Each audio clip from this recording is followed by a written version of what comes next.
auto sector. Escorts and the farm equipment trend has been very strong, so the rural demand scenario as well is something that we would like to gather from Escorts, given the kind of uptick that we've been seeing in the monthly sales data, and of course the impact of increased raw material prices as well. Aggressive targets for 2022. Is Escorts now ready for the big leap?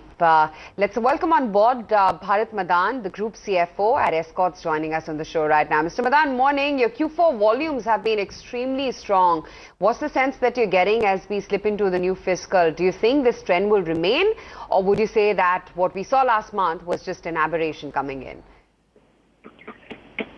Well, I think it would be difficult to see the kind of growth we saw in the last quarter. It's almost 45% growth in the industry. I think it's seldom seen. So I think it was coming on with a low base of an industry. But now if your industry has already touched a very new peak, almost 700,000 units, 710,000 units last year. So already the base is very high. So we still expect, I think, given the kind of prediction we have on the monsoon front, it's likely to be normal, and given that it's an election year, we see a lot of reviews coming from the government as a subsidies from various states. So we still expect probably the industry can deliver a double-digit growth. But again, we must keep in mind this again coming on the back of the very high base of the industry which is already there. Right. So while April, Mr. Madan, volumes have been a good 20% plus, it's relatively a smaller quantum of growth in the volumes compared to the first 3 months of the year. Why do you think that is happening? So when obviously we see the season in April, which used to, like all the Navratri season, which used to be in April or split between March and April, this time everything was shifted to March. So that's why you saw very strong growth happening in the March month on the retail side. So April was bound to see some sort of correction. And second, obviously, like you mentioned, I think the commodities and other prices which is actually impacting the industry. So the inflation has been high, and we have also taken a price increase in April. So you'll see some sort of slowness, which also could be because of that reason in this month. But going forward, maybe in May, June, we'll see the stabilization happening and people coming back to the market. What is your sense for the industry growth for FY19 for tractors?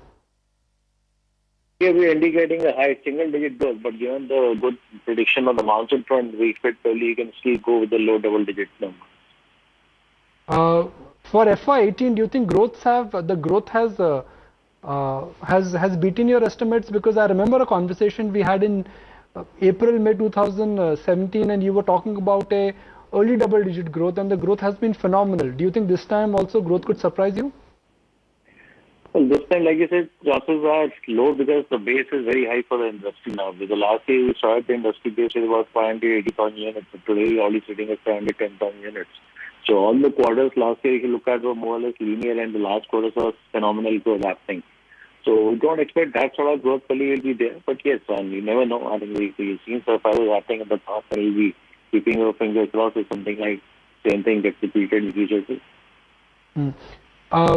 Any progress on any big progress on the export front? Because you've attempted to grow your exports business, but somehow you've not really been able to scale it up the way all of us were hoping for. Well, I think we see the numbers getting better. So April obviously was one of months where the more focus was in the domestic business side, with the volumes are being ramped up for the coming 2 months, which will be high season months for the industry.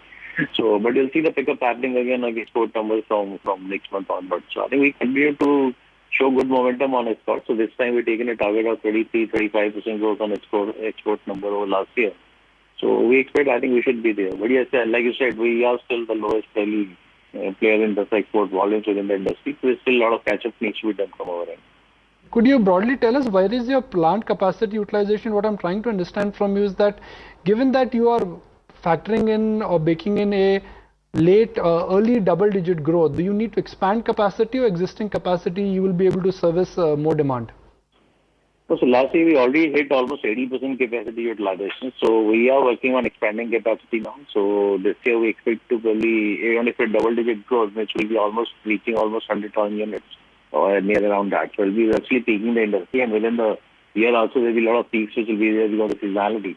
So we are getting up for expansion of capacity. So we intend to increase it to about 150, 160,000 units. So probably by end of this year. So that work is on. And just to close it up, if your capacity is full up and if you've expanded capacity, do you think initially that could have an impact on your return on equity and and your return ratios? Because your return ratios will only improve when the capacity reaches a certain threshold.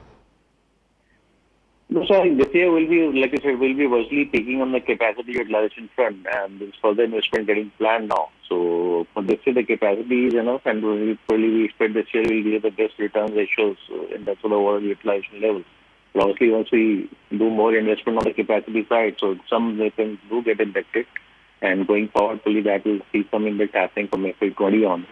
But let's see, I think the industry, how it really behaves, so it continues to do well, and we also are looking at large export base. So that really will fill up some of the capacity requirements for future too. Okay, and one more closing comment. What is the update on the construction business and the railways business? What growth we should expect for those two verticals? I think both of them continue to do well, and we expect both should deliver 15 to 20% sort of growth in FY19 too. And FY18 already has seen much better growth in both the businesses. So I think we expect the trend is continuing there too, and that should really see good growth rates. Okay, Mr. Madan, we'll leave it at that. Thanks so much for taking the time out and highlighting what the monthly sales trend has been like and what you foresee in the near future as well. Just look at some of these mid-cap names because they're cracking pretty hard. While HCC, of course, has reasons for the fall, and as does Interglobe. But there's also Interglobe rubbing off on a jet, which is down 5%. There's Century Textiles down 5.25%.